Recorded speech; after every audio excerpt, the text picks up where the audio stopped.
And we're live with our 170th episode of Absolute AppSec. I'm Ken Johnson at CK Tricky on Twitter, joined by my co-host Seth Law at Seth Law on Twitter. Seth, say hi. Hey everyone, welcome back to another episode of Seth and Ken Bitch Session. No, just kidding. We are back to talk all about the things that we haven't gotten to the last few episodes.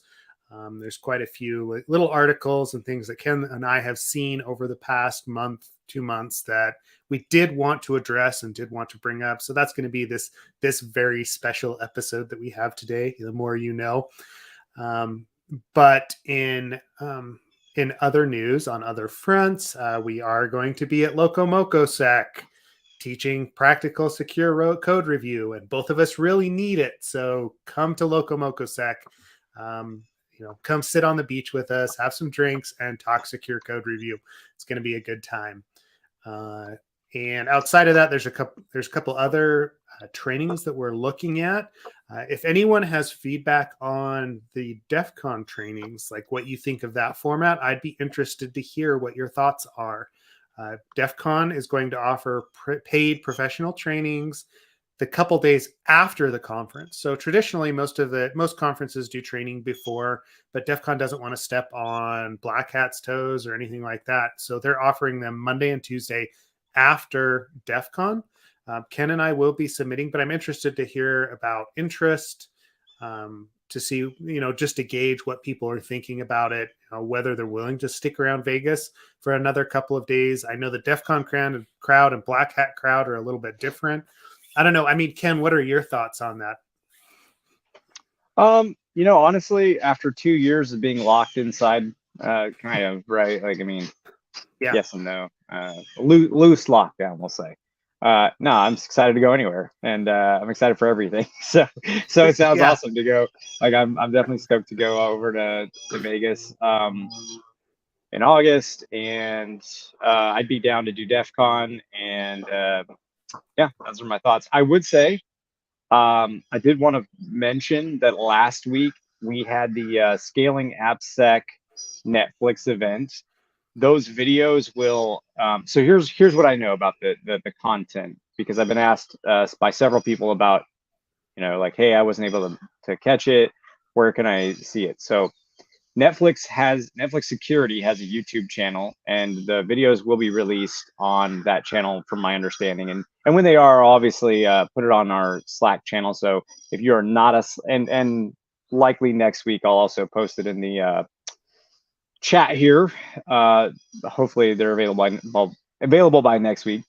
I also know we're going to have the raw, we being GitHub will have access to the raw content as well, so we may post it in one of our channels as well. And yeah, I don't know, I could talk through a couple of the highlights if you want, Seth, but I'm not sure how much interest there are, the things I kind of took away from it at all. Because what I took away might be different from what other people might have taken away from it. So, yeah, we could definitely talk through it. I mean, if you want to wait until those videos are open or available, that's great. But let's do that. Let's do that then. The only thing I will say is one thing that got me really. So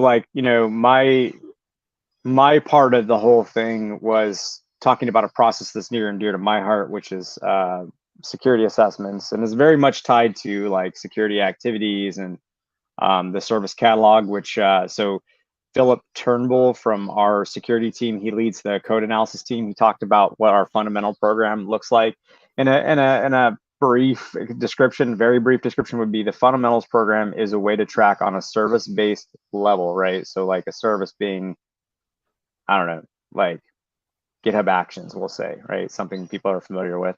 And that service then has a scorecard, and attached to that scorecard is an owning team, and then what issues basically are outstanding and either positively or negatively impacting their scorecard. So security issues are basically one of those things that get attached to this scorecard depending on severity.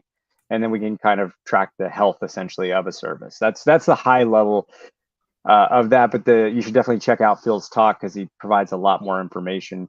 And this is where the thing that I thought was really interesting came into play. They talked about a type of modeling, and if I can find it, the actual name of the model, but essentially it uses a whole host of signals to sort of create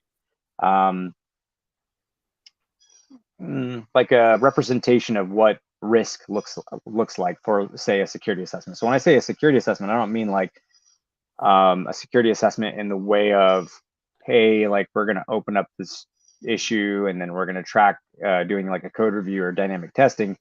That's not what I mean. I mean a security assessment in the sense of like, hey, we're going to build a feature or a new service, and we want to have some review done by all of the different teams that review these things within the security organization of GitHub. And that's where I'm looking at using this modeling as a way to, essentially collect enough signals to kind of understand what the risk a service presents, and then using that to like determine what additional security activities need to occur, whether a full code review needs to occur, whether it doesn't. Maybe it doesn't need that. Maybe the risk is very low. So anyways, that's sort of something that's very interesting to me, but I definitely will post more, and we can talk about it after the videos are out and you've had a chance to review them, Seth. Okay. Yeah, I'd be interested to talk through that, especially how much of that is automated, what that process looks like, because that's a huge thing for most large organizations, is just being able to quantify that risk to determine what's appropriate and how they actually go about assessing an application, what's required. And I know you guys have solved that at some level. So yeah, once those are posted, let's do a deeper dive on that. Maybe even if Philip or somebody's willing to come on to talk about it. I know you're intimately familiar as well, but might be good to get other takes on it. Monte Carlo simulation. That's what they mentioned. So I think it was Netflix who uses the Monte Carlo simulation to model out rather what risk looks like within a service. So, and is that, I think I saw that was like Dave King and somebody else from Netflix, correct? Yeah, I think that's correct. Sounds right. That's crazy to me because Dave King actually, he was originally from Utah. Like, I'm pretty sure he used to work at Zions Bank when I was there. Like, on a different, anyway, whatever, right? Like at the bank that I worked at years and years ago. The community is small. That's all. So. I know. Actually, I was just having that conversation this morning because one of the people, I don't want to give too many details away, but we've got basically there's somebody who's going that we're talking to, and it turns out it's a good friend of somebody within our GitHub security team. And I was like, oh, cool, yeah, yada yada. We were talking, and then like I mentioned the Netflix event, and then the AppSec council that we're a part of and all this stuff. And he goes, oh yeah, I have a friend who went there. She's a real great engineer, blah, blah, blah. I was like, is it Julia Net? And he's like, yeah, that's exactly who it is. And I'm like, and the second person within like 5 minutes of that conversation and I'm like, this is just the way. And then I was talking to the other folks who were a part of the conversation. I was like, this is just the way it is, man. Like, and then I joked that there's like, the whole Tobias, there's dozens of us. There's dozens of us. Yes. Yeah, exactly.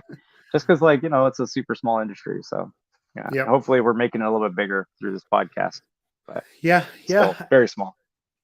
So, well, yeah, that'll be good, right? It's always interesting to see how people solve those, and especially the novel solutions, right? Like, hey, let's take some machine learning, let's take some other indicators and use that to actually guide our process rather than just somebody sitting down and a spreadsheet saying, I feel like we should do this one and I don't feel like we should do, whatever, right? Like, the gut feel goes a long way, but at some point you get to a scale where it's very difficult to actually, do that. Yeah. Oh, absolutely. And by the way, I know that the link I just gave is about like more about investing and financial bits, but you can take the same thing, like basically it even says in like the third bullet point down under key takeaways, a variety of fields utilize these simulations, including finance, engineering, supply chain, and science. So it's obviously they're talking about it in one specific context, but Netflix, like I said, I believe that they're using this to ascertain risks of services because it's interesting the way they do things. I think the one thing I admire heavily about Netflix is that they are only hands-on when it really makes sense, and they have automated and removed the manual intervention and human element in the sense of when it's not necessary, and done a good job of, I think anyways, detecting when it's necessary and when it's not. And like that's where I see the future state of AppSec being, because obviously even if you have like a ton of AppSec engineers, we're never going to scale. We have a really high so the traditional, and this was a whole conversation we were having yesterday, the traditional ratio of security engineers to like application or product security engineers to like actual software engineering is usually 1 to 100, right? Mm-hmm. But we're reaching for more like a 1 in 20 ratio, which is really, like, again, that's a really good ratio. That's a high, yeah. Yeah. And having said that, it's not nearly enough, right? Not unless we do more of the things that will allow us to just use the human skills where applicable and only when applicable. So I think that's the world that a lot of us are trying to live in, and Netflix is just, super ahead of the curve as usual. Yeah. So good for them. Well, it's been interesting because they were the ones that really pioneered the paved path idea. That, hey, we got our security engineers together and came up with a suggested path or a required path for putting out a new service, right? That's basically what it boils down to. That already had all the security bells and whistles built into it, and then they're applying that even further. So they've definitely pushed the envelope, right? And I remember when Jason Chan and a few others were over there. I think Asta's still there as well. So there's, the team is really good at that and forward thinking. So it would be. They're a good idea factory. They are. And part of that, to their credit, is the engineering org. The management has been very proactive in hiring the people that think that way, and then also give them the runway to do that. I go back and apply that to like the assessment methodology that we've got. And eventually that's what it's got to come down to. We do this mini threat model. We're looking at millions and millions of lines of code. And at some point we have to rely on automation, right?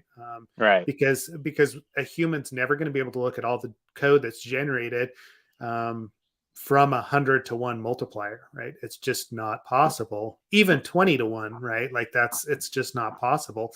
And I know you guys are dealing with it on the NPM side as well. Like there's just so many of these aspects that the only way to solve it is through some sort of intelligently designed system. And I mean, eventually we're going to get there. I just don't know how to fit that in and how to automate that from a code perspective and an assessment perspective and have it be very effective. So, yeah. Well, I think it starts with like defining really succinct, like set of parameters that, scope down like, hey, here's what we're not interested in, and start from there. Honestly, like there's a lot of things where if you don't, like, we have a questionnaire, and there are definitely questions that if you say no to, it's like we don't have an interest in. It's not really a big deal to us. And I think that's where we've sort of been looking at it. And also we define this sort of like, it's not automated yet, right? It's still requires human intervention at this point, but we have defined, and the reason it does is we're kind of slow rolling out the process first before we worry about the technology. And this is our rapid risk assessment. So this is us saying like, here, you've met the bar for us to at least decide if we're going to do more, and then what we're actually going to do, and then like what activities, and then but using that rapid risk assessment as like our baseline for making those decisions, right? So it's helped us further define and limit what we're actually reviewing, and only try to review the stuff that's most important. Having said that, though, it's like, yeah, I mean, I think as we grow out our team, we're doing more and more in the like building out automation space rather than like, let's just have more eyes reviewing code. Yeah. I don't know. And there's some of that too, that like getting data scientists involved, using something like the mathematical models, the Monte Carlo simulations, right? Like it starts to make more sense looking at those indicators of what does a traditionally like secure program look like versus an insecure, program. And if there's indicators there that would help bubble that up, I know that there's definitely appetite for that, right? And that those are actually some of the areas of research. I think this, that I've been going down, is building data models around code bases and what code bases look like. What's good code base? What does a malicious code base look like? Can I identify that using, by training a model, an AI model, and then having it bubble that up to for human eyes after the fact? Because there's usually things that malicious code does, whether that's connections it makes, whether it's trying to obfuscate itself, yada yada yada, that a good code just doesn't try and do. So anyway, like there's a lot there that we can unpack, and I know like this wasn't even on our agenda list today, so Yeah, that's about where we're going. But there's signals. That's super interesting to me. Yeah, signals. Yep. Go ahead. No, there's signals that I've been thinking more about. Like, so you mentioned Netflix and their paved path, but like there's definitely in the space of paved paths, there's definitely like some frameworks and some frameworks that I'm more comfortable with in terms of them mitigating a specific set of classes of risks. So specifically like cross-site request forgery, having the ability to have like non-dangerously serialized protocols. So basically, not using, say, like Marshall or Pickle or something like that for, doing some sort of session-based integrity check, basically, is what I'm trying to say. And then and cross-site scripting with like better, templating and template languages. So there's a whole set of, and like ORMs that are safer than others. So there's these like factors that I would, say play in there, but also the other signals. I think one that is really interesting and I really want to deep dive into at some point is code churn, and what else besides code churn kind of can come together there to sort of like determine where risk lies, and when periodically re-review with manual eyes makes sense, right? So like what I mean by that is we typically get like a new feature, new service, and then we do some review of that. But there are certainly there's certain thresholds after a certain amount of code churn, after a certain amount of signals that we can define come into play, where we could then say, okay, it's time to re-review because the risk is now elevated in this section of our monolith code, or in this section of this web service over here, or whatever, right?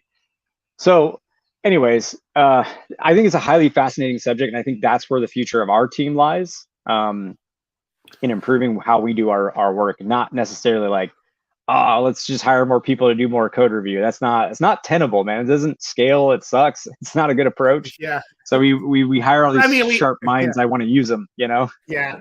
We teach people how to do it, right? But that's more because we want more eyes on the code, more eyes thinking about the problem. I know there is the tendency that, we're like, oh, it's an engineering problem. Let's just push left, right? That's the, that's the whatever, the hot topic, right? Is we're going to push left and we're just going to push security onto the developers.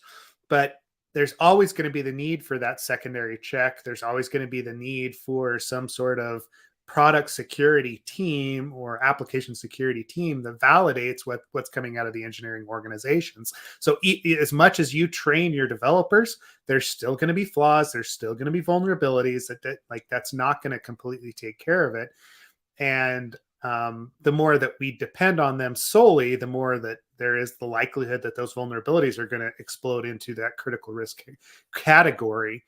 And so I keep thinking about that kind of, hey, yeah, we want to push left, but at the same time, security also has to push right and be able to like automate this and take away the human element and, become more, it's just a maturity thing, right? Like when it really comes down to it, we've got to become more mature in how we approach these problems and not just, hey, we're going to throw more eyes on it, because throwing more eyes isn't always the best solution, or the most efficient solution, I should say. Yes, it would be awesome if we could audit every single line of code that's out there. It would be awesome. No, and but it's not tenable.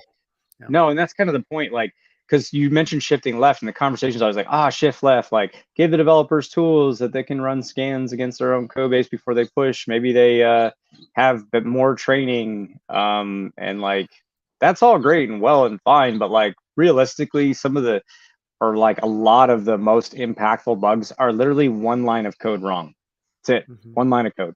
So you tell me, as somebody who's churning out code all the time, like how, even with a ton of training and even with all the knowledge in the world, like how does that actually solve anything by giving people more tools? The scans won't find, because like obviously not only is it one line of code, but it's also usually something super subtle. A scanner definitely would not have caught most of the time anyways, right? So you're like saying, oh, push left, put it on the developers, put it on, I don't know, security, or give them paved paths and like give them training and all this stuff. And the reality is, I think, is what I'm trying to say is, and I think what you're trying to say is, these bugs are too nuanced and too hard to like, and again, like are typically a one line of code wrong thing. And the fix is, usually one line of code. It's too subtle to say that those are the answers. Where I think things, the two things that I've seen be the most effective are nice patterns within a web framework. It's the best way I can say it is nice patterns, meaning you can use methods that are defined in a way that are like, sort of like how our ORM does it, right? It's abstracting SQL syntax, so you don't have to write all this raw SQL and then introduce vulnerabilities. It's giving you convenience functions.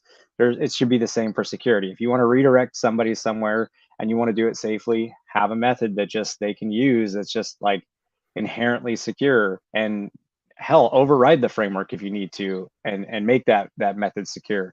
I think it's also, so patterns, like being able to inherit from classes or modules and having these patterns available, these methods, these functions available, safe ways of doing things. That's one way. But another way, I think, truly is to get to the point where we really can pinpoint and say, you just made this change and it introduces significant risk.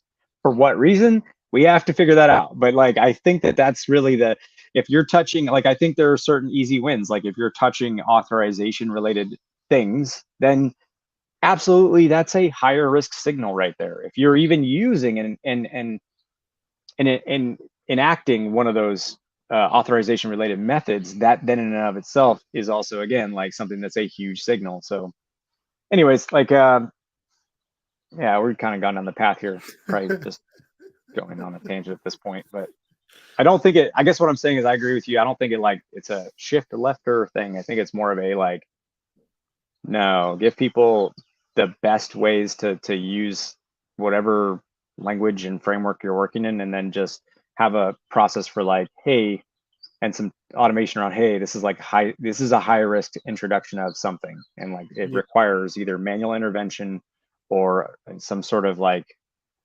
now this is maybe where the shift left comes in, maybe like a security partner that, meaning like a security champion within that team who's like now given a signal, hey, your team just did this thing. These PRs are actually what we consider high risk for this week. Like, go in and take a look. And if you think, like, call in security and we'll help out and like, yeah, work with you if you need it. I don't know. That's, yeah. There's no easy answer, but like, those are some ones I'm thinking about for answers. Yeah. Well, and that's always it, right? There's not an easy answer. And I know management wants an easy answer. They want to be able to, oh, well, all our securities or all of our developers are security trained, so we're good, right? Like, oh, we have a bug bounty program in place, we must be good, right? Like there's, and I mean, this also all goes back. There's this article that was on Krebs. This ties into it, so let me post that really quick. Sweet. Where did I love when our conversations tie into other things. This is the persistent one. Yes, this advanced persistent teenagers, right? And this article is specifically, he's talking about the Lapsus group and the attacks that they've been running through, right? But the issues that I like, or the way that it ties into this, is basically it goes back to, if you look at the vulnerabilities that Lapsus and these threats are actually taking advantage of, dude, it's nothing like this intense, right? Like we talk about like, oh, we're giving developers, right, like paved paths, we're teaching them about security, we're doing X, Y, and Z. And then you look at the ways that they're actually getting into these organizations. That's about, quarter of the way down that article. Targeting employees at their personal email addresses, offering to pay 20 grand a week to employees who give up remote access credentials, right? Straight up bribery. Bribing, tricking employees at mobile phone stores to hijack a target's phone numbers, targeted attacks. You're not going to do away with this. Social engineering help desk, and intruding on their victims' crisis communication calls post-breach, right? So there's just like, it's not anything that's that, that list. It's not anything that's that technically sophisticated is where I wanted to go with this, right? Like we struggle, and we struggle with the basics of making sure that the housekeeping is done from a product security and application security and security, in general, like the larger community, because the new shiny, and I know we've talked about this before, but the new shiny is so much more interesting to us than the basics, because we've done the basics, we've dealt with it before. And yet what we're seeing in the wider industry and in breaches in general is that the way that organizations are being hacked is not the new shiny. Yes, definitely people were taking advantage of Log4Shell and some of these other vulnerabilities that have popped up because it was, super easy to execute. But the ways that most of these breaches happen is through the old tried and true, take advantage of the people that are at an organization, not the technology. It's interesting. They also did this with new hires. That's actually also pretty interesting. So like, because when you first start on, what happens? People are throwing like links at you to go change your password. They're giving you new passwords. They're giving you links to click on to go and set up your VPN profiles. All that kind of stuff. Like this is actually like when you're the most vulnerable, realistically, when you think about it, like because you're brand new and you're just like, yeah, someone so told me, who you don't know anybody either, too, right? Like you just know like whoever your points of contact are. Anyways, I just thought that was an interesting. So not only like you've got NPM stuff that's going on in the package repository that seems fairly easy to do, but you've got people targeting new employees. Like at some point, it's going to come out that like some of these, if they're willing to pay 20 grand a week for someone's remote credentials, I can sure as hell like guarantee that they've gotten jobs at sensitive locations, or as a customer service rep with specific organizations, just to leak out this kind of data and get internal access, right? Elevated levels of access. You're going to start to see more and more of that pop up, because the human element is where the breaches happen. It's not the technical element. We know the technical side of things. We know what to watch for, but this also feeds back into what do we watch for when we're looking at these applications, when we're looking at people, like what are the signals that we have to be aware of to know whether or not we're being breached, whether or not this application is prone to breaches. So it all kind of feeds together, but it was super interesting to me that the level of non-sophistication that was going on when it came to the attacks. It was just basically being persistent until they made their way in. Yeah, and I know you're perusing, so yep. Well, I'm trying to figure out why they're calling. So I guess because I'm trying to figure out like the teenager aspect of this. The whole advanced persistent teenagers. The only thing I can see here is like the Twitter hack from 2020, which was a group of teenagers who had that like crypto scam. So, and I guess the point is that Lapsus is using techniques that were similar to that, and basically because they're basically they're using teenager level tactics or whatever. I think this is just to like, yeah, get people to click on the link or whatever. But Yeah, it is. Yeah. yeah, but like ultimately it's really okay. Now I understand. It's really just low tech ways of getting into like places with mature cybersecurity practice. I fucking hate that. With security, not cybersecurity, with security practices. Computer Cyber. security. Yeah, cyber. Yeah, gross.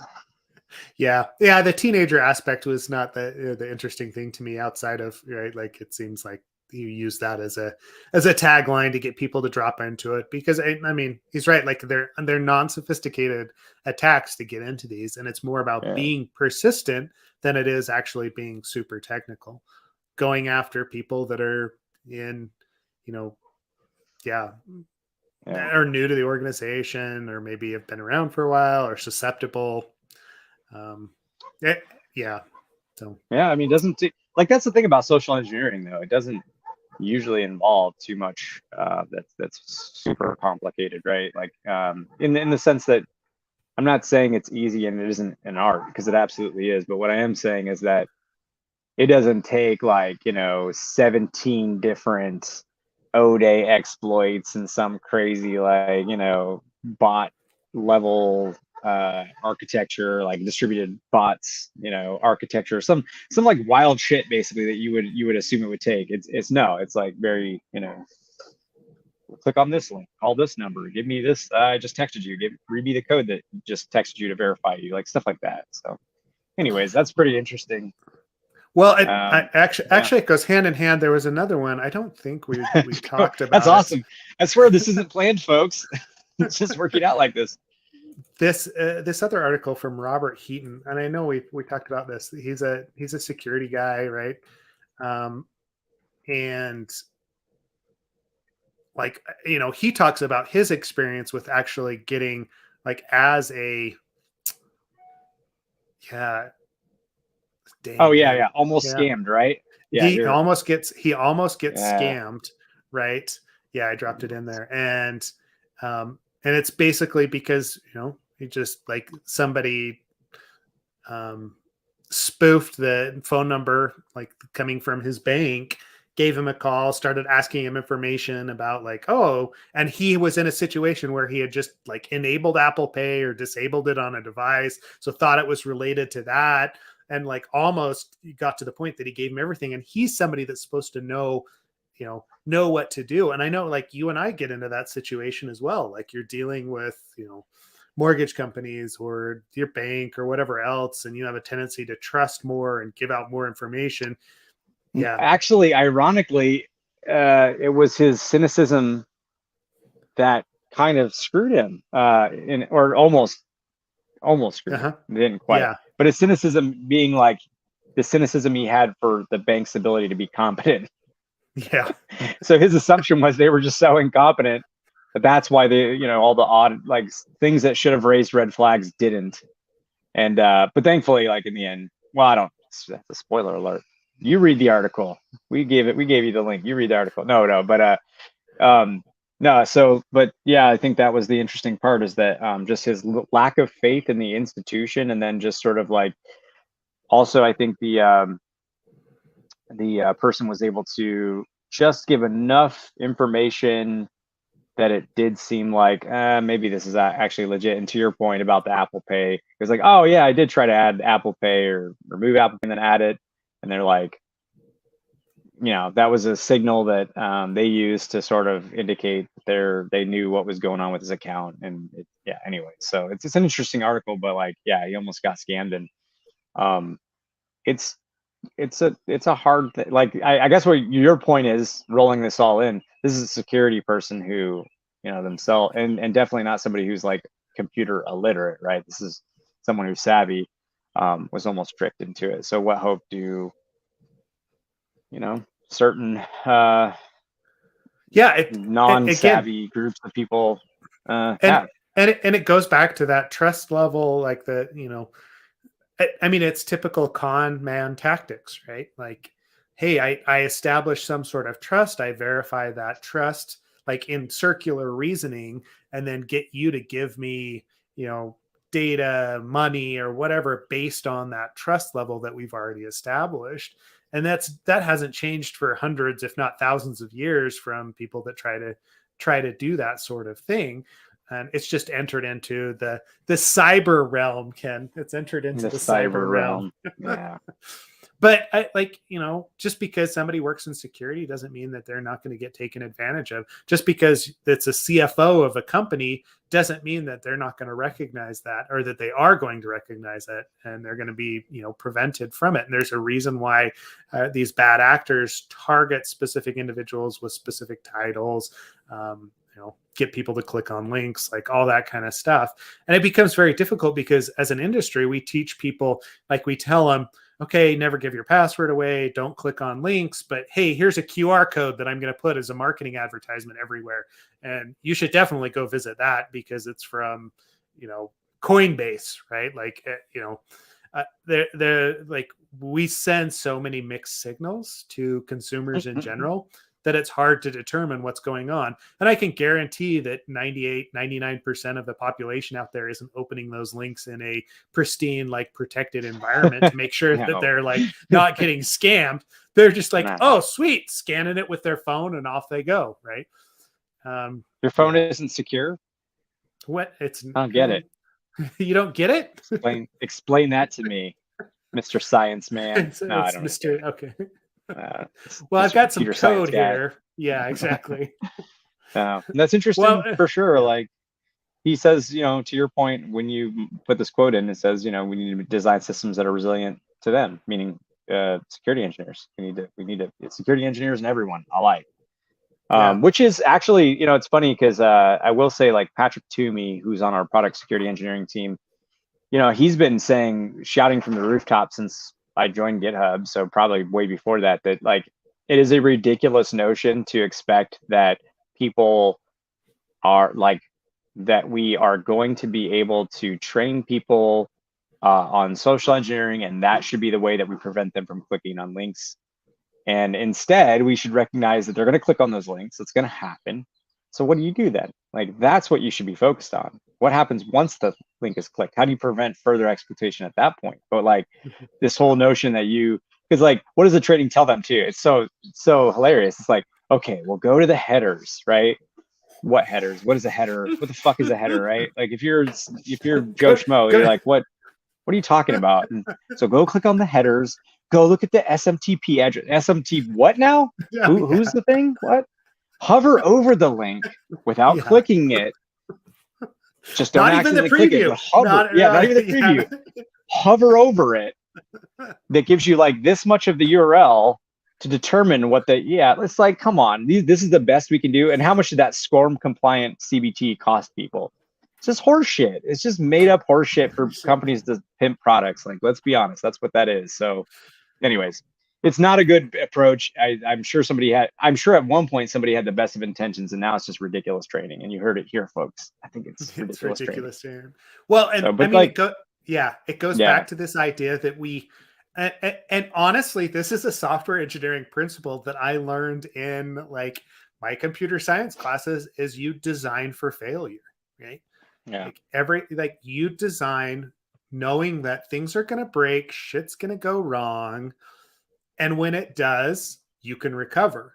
But we don't seem to do that, right? Like, I mean, hell, man, I know I'm guilty of accidentally clicking on a link because I wasn't paying attention to what the email was as it came in, right? Like, yeah, for sure. Everyone's made a mistake. Yeah, and that's okay. That should be acceptable, rather than like we have a tendency to blame the victim. Right? Oh, hell, man, the CFO clicked on a link. What a dumbass. I'm like, no, sorry, you don't get to say that, right? Like I've actually secondhand more than once, just from friends that work in the industry, seen a situation where, and I can think of one major company who I'm not going to say the name, but like it's a big tech company where the COO transferred what you and I would consider a large amount of money, but they would not, right? That's the job, is to sign off and approve constantly on like purchase requests, essentially. And it was a communication, I think, between the one instance I'm thinking about specifically was like maybe the CFO and COO or CEO and COO, something like that. And it was for like a payout of like, again, a number that would be big to us, but insignificant in terms of daily transactions, the weekly transactions for that company. And they went ahead and approved it, went through. The attackers got their money, and they were out. There was no way to reclaim that. Obviously, they'd already done the transfer. The money was taken out. And so they're, it's like, okay, well, whose fault is that, right? Like, it looks like all of the same previous invoices essentially that they've approved before, and it wouldn't trigger anything abnormal. So like, at least in the head of the person who's giving the final authorization. So then the question becomes, what's wrong with that system that was so easy to make that mistake for the end user? So I don't think it's on the end user. I think it's on the systems, and this kind of circles back to that quote there where it says, we need to make them resilient to these types of essentially low tech attacks. And this, we've been dealing with this, like, like in my career, right? Like, going back to the days of, development, but my initial security job at the bank was very much, this was one of the things that they dealt with on a daily basis was, hey, we give businesses access to this wire transfer system. And, you don't protect those credentials and you wire money away, and you're a small business, you just wired away $250K that like you can't cover payroll because you didn't realize it was to the wrong vendor. Whose liability is that? And I know that like that was a huge issue for the bank at that time, because it was, is it the system that's inherently insecure, or is it the fault of the user for not protecting their passwords, right? Like there were definitely lawyers that got involved because it was like the losses were significant for those businesses.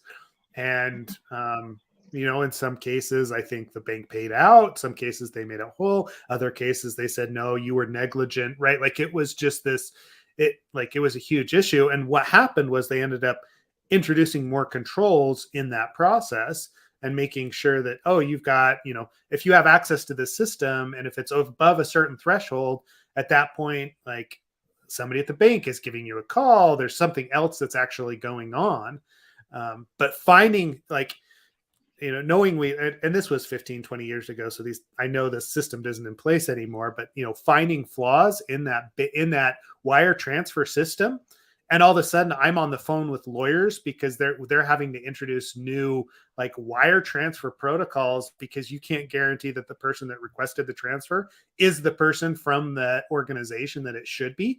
Like that has like significant impact on how they like the bank does business with those customers, right? Having to call every single person that's making a wire transfer. Yeah, the wire system, like that wire division did not like us for a good 6 months until they introduced new stuff, because we're like, guys, you can't claim that this person is who they say they are because of X, Y, and Z, right? The flaws that are in that system. So, yeah. Well, think about AWS, right? Like AWS had this huge issue, right? This is circa 2013, 2014, where keys were being committed to places like GitHub, and those keys, once leaked, resulted in like, Bitcoin mining, using basically huge bills for AWS users, right? But not just the users, because it's actually AWS who ends up most of the time having to sort of say like, okay, well, you were breached, and so like we'll take that back. That's in most cases they didn't actually,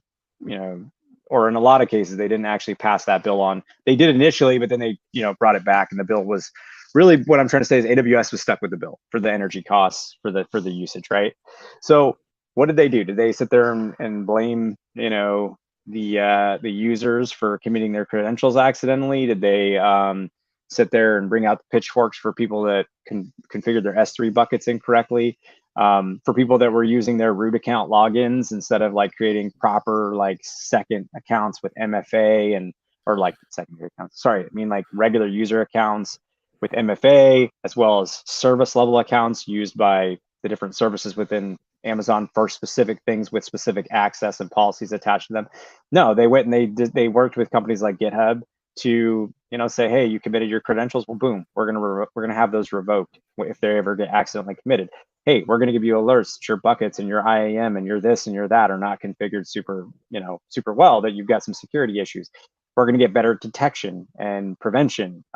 They did everything they could to really take that burden on themselves and try to reduce, folks from having those like expenditures. And this isn't to say like, oh, look at AWS and how great they are. This is the right way, I think, to take on these approaches. It's not, they didn't sit there and, it doesn't make sense to sit there and just blame the user, right? Like, or the people leveraging your systems. It makes sense to make your systems more resilient. Yeah, it does, right? Like plan for failure. Right. That's like the whole idea of business continuity planning and like disaster recovery planning is making sure that when shit hits the fan, you're able to recover in a reasonable manner, right?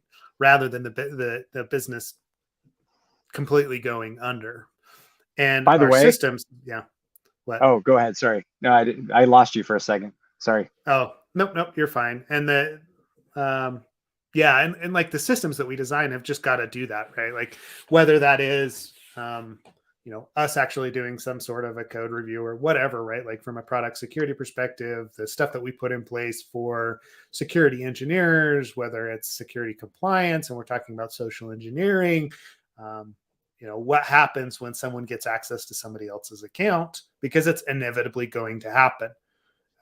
Whether that is an engineering problem or whether it's somebody gave their password away, whether it's, the APTs, that the persistent threat of somebody paying someone for that access, it's going to happen. It's inevitable. It's a matter of if, not when. Or not matter of when, not if. Sorry, I said that backwards. What were you going to say? Oh, no, I wanted to make sure. Is my connection okay?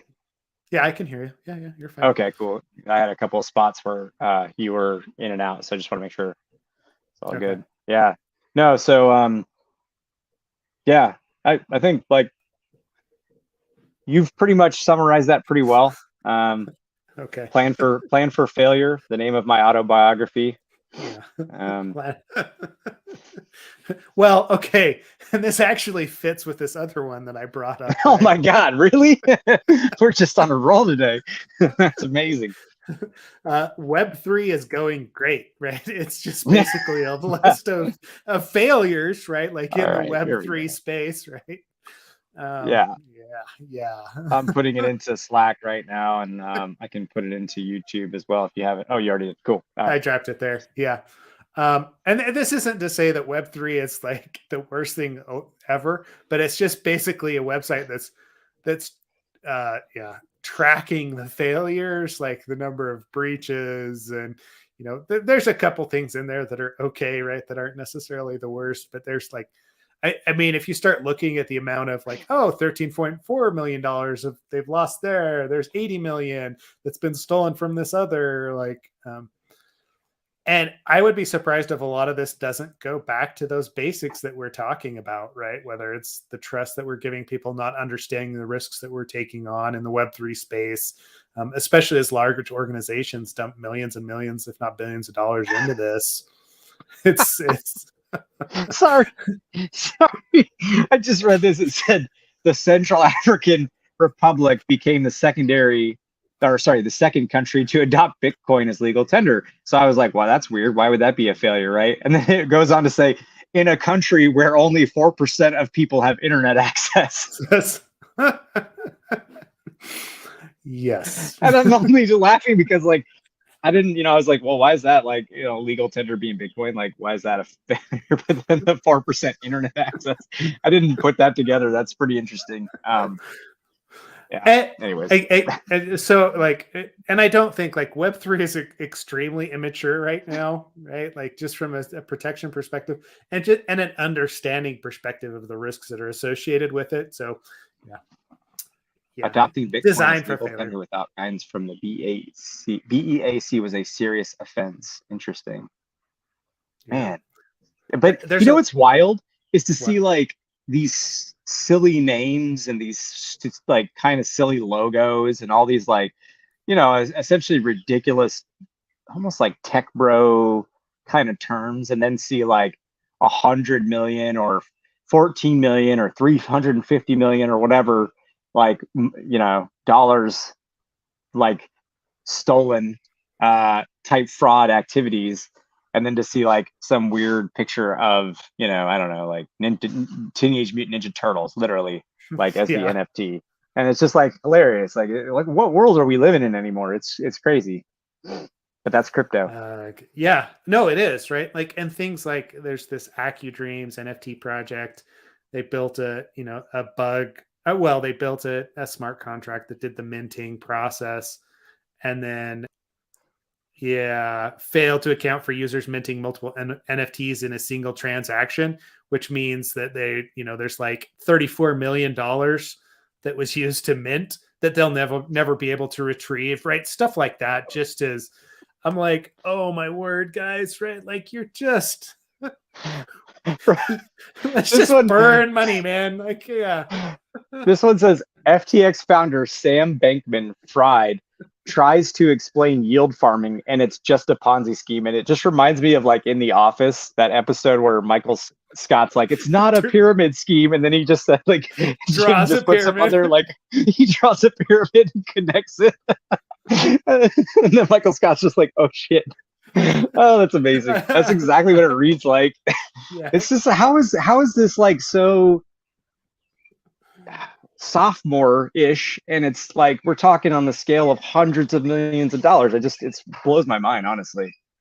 I think it goes back to the fact that Bitcoin, like the astronomical rise of Bitcoin. And like, and there's certain, like if you've ever looked at Bitcoin code, which, I have had the ability to do over the last, few months.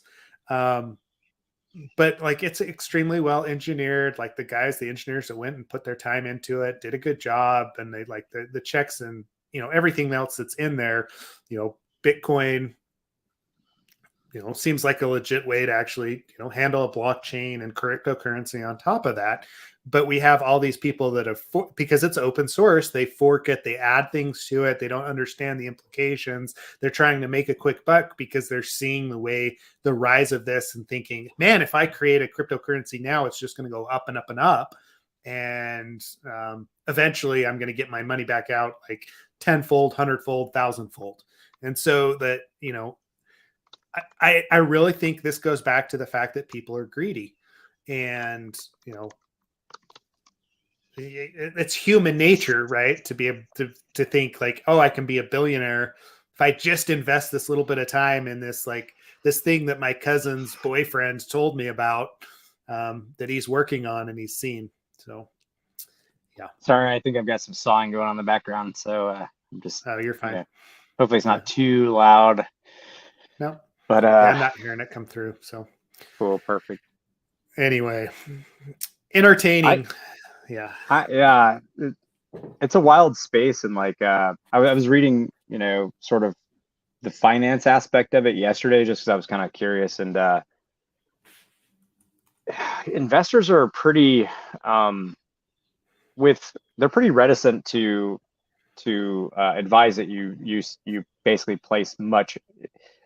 Even just 1% of your income is probably safe, but more than that is really you'd be hard pressed to find a seasoned investment company and seasoned investors that find it a good idea to put like tons. And the reason I say that is apparently there are folks putting their entire 401k savings like towards crypto, which is like, man, what a dangerous precedent. That's way too much. Yeah. I mean, maybe it's not. Like, I will say this, when I think I've mentioned this before, when Rob Fuller was like, hey man, you should buy Bitcoin when it was like 2010 and just started, and I could have bought like all the Bitcoins in the world for like nothing, less than a penny, fractions of a penny. Yeah, like I definitely missed the boat there and feel like an idiot. But so maybe don't listen to me for your fight. But it is interesting to see that people are sort of like a bit bearish on that and pretty skittish of putting too much into the, into your of your savings into crypto. Yeah. Anytime you put all your eggs in one basket, right? The risk versus reward calculation. It goes way up, because what happens if you buy and it ends up being a peak and then crashes, and you need, it depends on when you need to have that income. So, but for sure, right? Like I'm a little more risk adverse than that, just. Oh yeah, me too. Yeah, same. But, yeah. I didn't really. I don't know if you really want to get into it because this is going to take a bit of an explanation. Because I was going to bring up like I think it's a real fun walkthrough, right? Like I think it's a really fun walkthrough too, and it may be something that we just do, not even maybe an extra like little snippet, I don't know, of like an extension of Absolute AppSec where we walk through the Rails gadget bit and like abusing metaprogramming realistically to have remote code execution.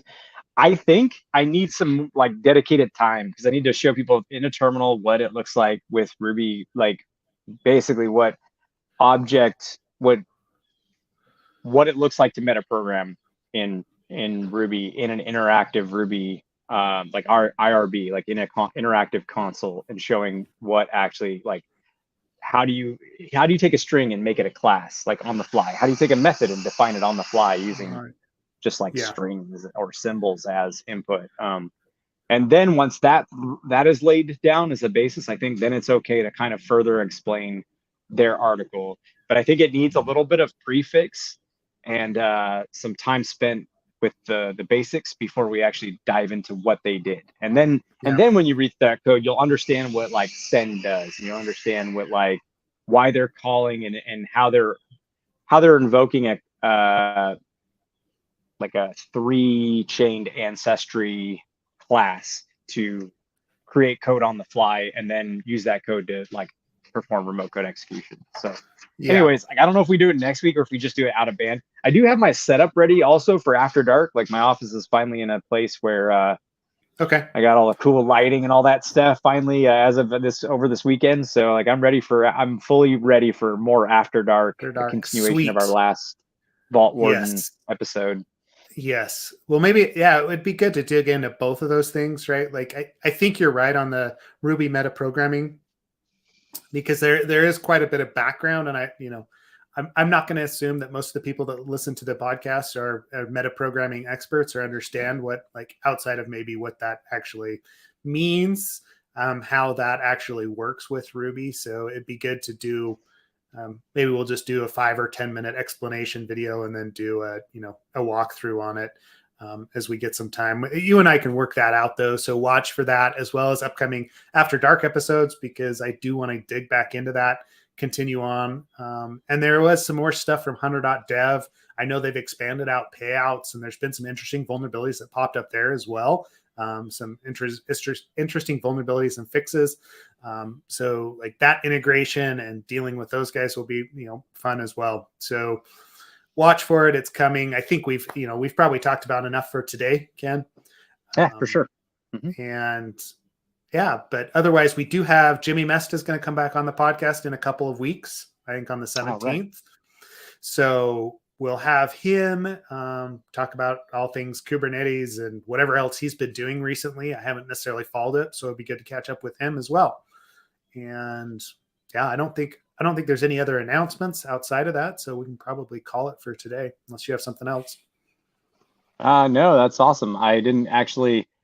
I'm glad you mentioned Jimmy because I didn't see that, so I'm actually going to set up that. I'll set up that StreamYard and calendar invite and all that stuff. So cool, man. We'll talk more. All right. Thanks, everybody, for joining today. As always, if you want to continue the conversation, please join us on Slack. Our Slack is open. It's on the website, absoluteappsec.com. We'd love to have you and, continue talking about what a dumpster fire Web3 is. I know Ken Toller's in the Slack channel right now, talking about it. So, yeah. Oh, and we got some behind the scenes KernelCon video editing. Oh, yes, we do. Short thing that's coming up. So, stay tuned for that. It's just like kind of like a little sneak preview of what goes on behind the scenes when we do these trainings. So, and we'll probably do the same or something similar when it comes to Loco Moco. I really, really want people who are unable to experience it in person. I want you to kind of get a vibe for what it's like, and then that way in future iterations, maybe it'll inspire you to attend, or maybe maybe it's just something you're interested in. So all right, cool. All right, thanks everybody. We'll see y'all next week.